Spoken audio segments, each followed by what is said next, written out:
These are terrific rules to live by. Why even continue with this show right now? Let's not bother. Just tip this drink on the ground. Throw the old mug. Russell Brand, the eccentric British firecracker with a thesaurus for a tongue.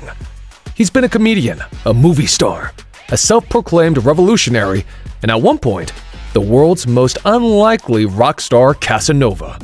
But in recent years, something has changed. The manic, unpredictable energy? Still there, but now it's focused. The secret?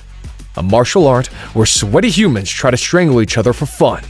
Brazilian Jiu-Jitsu. This is the story of how BJJ saved Russell Brand's life. Well, kinda. Before he was a blue belt choking out his inner demons on the mat, Russell Brand was chaos incarnate. Drugs, sex, and rock and roll weren't just a lifestyle, they were his brand. And in classic rock-bottom fashion, the man had more public meltdowns than a soap opera character.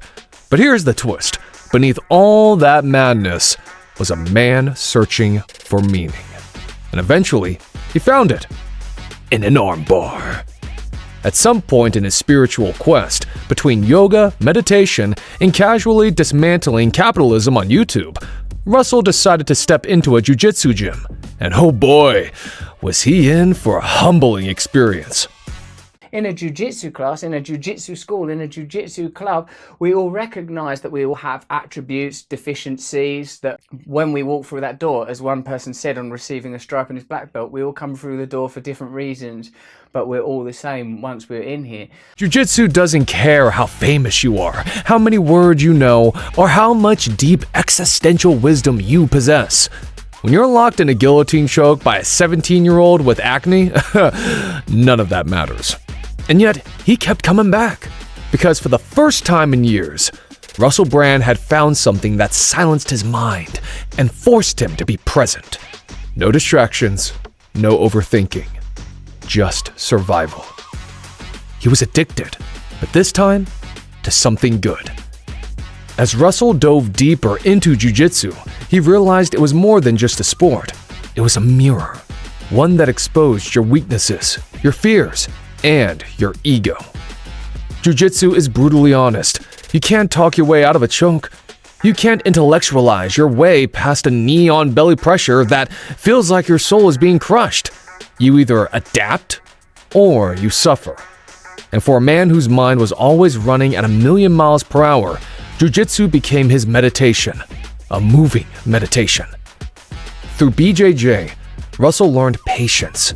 He learned to embrace discomfort, and most importantly, he learned that failure is just another step toward progress. This wasn't just a workout. This was therapy.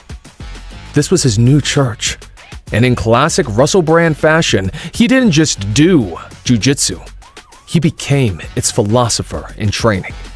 And let's be real, if jiu-jitsu can help tame the beautifully erratic force that is Russell Brand, maybe it really is the secret to enlightenment. Russell is still Russell, philosophical, verbose, and occasionally as confusing as a David Lynch movie. But now he's grounded. He preaches about the importance of humility, resilience, and personal growth, all things he literally fights for on the mat. He's also become an advocate for martial arts, speaking about how it can change lives, build confidence, and humble even the most outrageous personalities. And that, my friends, is how Brazilian Jiu-Jitsu saved Russell Brand from himself. Kind of.